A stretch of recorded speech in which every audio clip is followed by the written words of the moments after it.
All right, so we're just doing an example of a balancing nuclear reaction problem that hopefully you should be able to complete after you've done the POGL.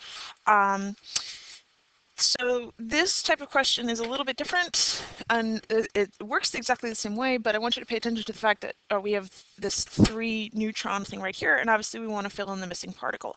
So we know that the mass numbers have to be the same on both sides, and the atomic numbers have to be the same on both sides. They have to sum up to be the same thing.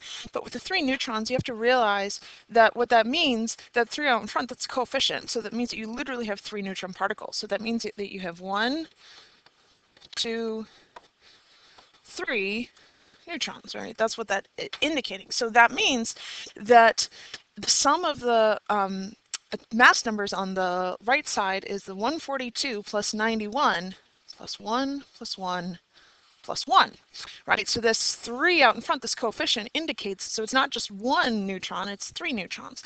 So the sum of the mass numbers on the product side, again, it's that 142 plus 91 plus 1 plus 1 plus 1, which adds up to 236. So that means that the mass numbers on the reactant side must be equal to 236. Well, what do we have? We have a 1 neutron right there, so it's basically the x plus 1. So x has to be 235. Now, in terms of the atomic numbers for the 3 neutrons, well, that doesn't have nearly as much an effect because the mass atomic number of a neutron is 0. So we have the 56 plus 36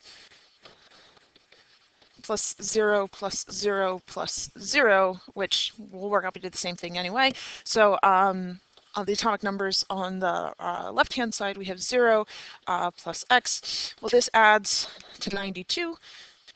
So that has to be a 92, and then using our periodic table, looking up what element is atomic number 92, that's uranium.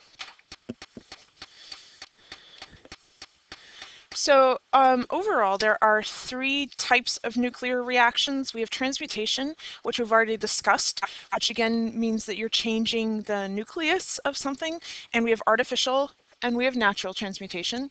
Remember natural, this is one reactant,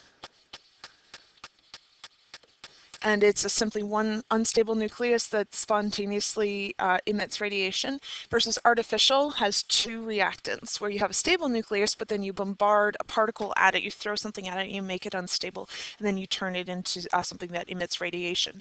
But we also have fission and fusion, and that's what we're going to be focusing on right now for a little bit. So in your notes, fission versus fusion, a number of things. First of all, fission, it's similar in a word, in terms of the actual word, like the word fissure, which you might remember from earth science, which means to split or a break, right? A fissure is a big sort of crack. So fission, by definition, is splitting a heavy nucleus into smaller nuclei, basically.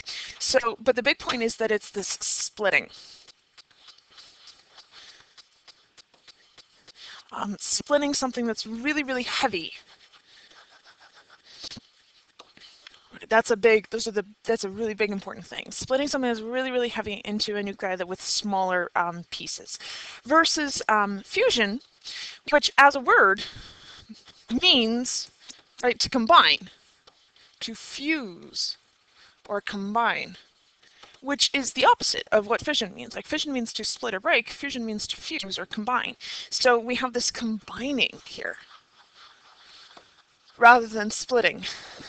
And what are we combining? We're combining light nuclei, very, very small nuclei, into a larger, more stable nucleus. Fission, where do we see fission? We see fission in nuclear power plants. Nuclear power plants utilize this. This is the type of nuclear reaction that they will do. They will have a very, very heavy, very large nucleus, and they will split it into smaller ones, and that will generate the nuclear power. Where do we see fusion? We see it in the sun. The sun is, the nuclear reactions that are taking place in the sun are actually fusion reactions. What types of elements do we see with fission? Uranium, plutonium. You see uranium, you see plutonium, and again, nuclear power, right? Nuclear weaponry. Hopefully you've heard of uranium and plutonium before being used with nuclear power. Well, bam, that's fission. That's always going to be fission. If we have something that's not uranium or plutonium, then we're going to say that that's a natural transmutation or artificial transmutation.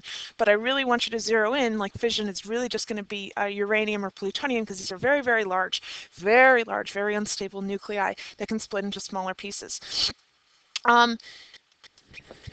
What nuclei do we see with fusion? Hydrogen, helium, and lithium. These guys. Why? Because they're small.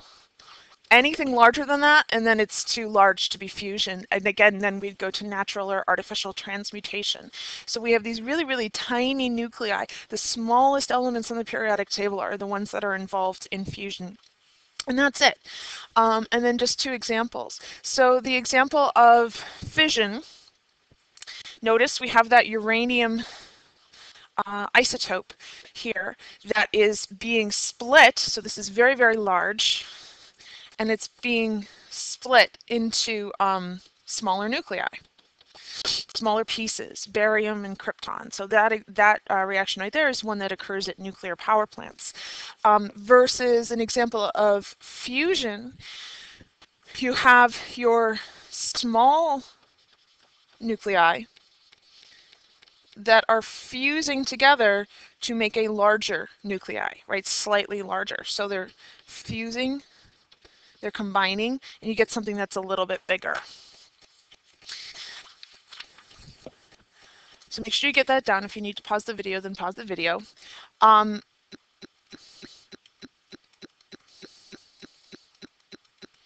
Sorry, you already have all this down. So just skipping ahead, I'd like you to read pages 810, 813, and 811 that are in the textbook, and answer the question, fill in the chart that's on page 14 in your notes. Okay, so make sure you get that done. You can check with whoever's in the room with you. They should have a key if you have a question.